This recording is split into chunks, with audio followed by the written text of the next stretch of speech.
Class 12 chapter 2 विलयन। विलयन के टॉपिक में आपका एक टॉपिक है, यहाँ पे आपको पढ़ना है मूल प्रभास। मूल प्रभास या मूल्यांश हम किसे कहते हैं, तो यहाँ पे डिफिनेशन जैसा कि मैंने लिखा है कि किसी भी अवयव का जो मूल प्रभास होता है वह उस अवयव के मूल तथा कुल अवयवों के मूल के अनुपात के क्या होते हैं, बराबर होते हैं। अवयव का मूल प्रभास फॉर्मूला आपका होता है कि अवयव का मूल प्रभास बराबर अवयव का मूल बटे कुल अवयवों का मूल। जैसा कि आप जानते हो कि विलयन में आपके दो पदार्थ होते हैं, एक विलेय होता है और दूसरा क्या होता है, आपका विलायक होता है। तो यहाँ पे अवयव में हम सबसे पहले अवयव यानी विलयन में जो सबसे पहला अवयव है हमारा वो विलेय है, तो विलेय का मूल प्रभास बराबर क्या हो जाएगा, विलेय का मूल बटे विलेय प्लस विलायक का मूल कुल अवयव का मूल। कुल अवयव का मूल का तात्पर्य हो गया कि विलयन में दो अवयव होते हैं, एक विलेय होता है दूसरा विलायक होता है, तो विलेय प्लस विलायक का मूल यहाँ पे रखा गया।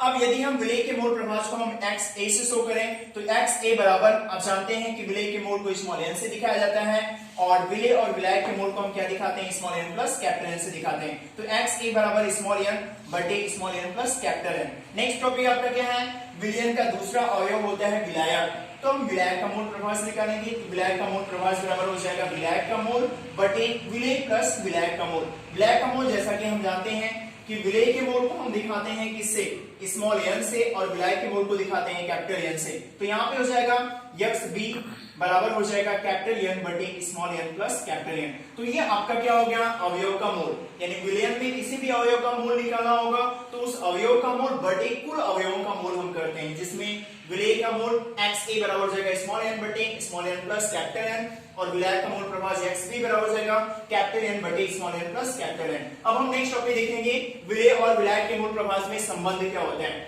जैसे कि आप जानते हैं कि प्रीवियस टॉपिक में आपको बताया मैंने कि विलेय का मूल प्रभास एक्स ए बराबर स्मॉल एन बटे small N plus capital N. इसे हम मानेंगे फर्स्ट समीकरण।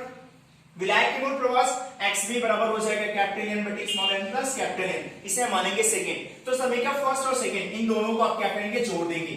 तो जोड़ेंगे तो क्या होगा, एक्स ए प्लस एक्स बी बराबर हो जाएगा विलेय का मूल प्रभास और प्लस विलायक का मूल प्रभास, यानी स्मॉल एन बटे small N plus capital N, फिर प्लस हो जाएगा स्मॉल एन बटे कैपिटल एन बटे small N plus capital N. अब इन दोनों को जब हम जोड़ेंगे तो देख रहे हैं यहाँ पे दोनों के हर समान है, तो इसको हम लिख सकते हैं small N plus capital N बटे small N plus capital N. इन दोनों को काटेंगे तो आपका मान आएगा कितना, 1। तो इस प्रकार यक्स ए जो कि विलेय का मूल प्रभास है और यक्स बी जो कि विलायक का मूल प्रभास है, इन दोनों के मूल प्रभास के योग का मान क्या होता है, 1 के बराबर आता है। थैंक्स।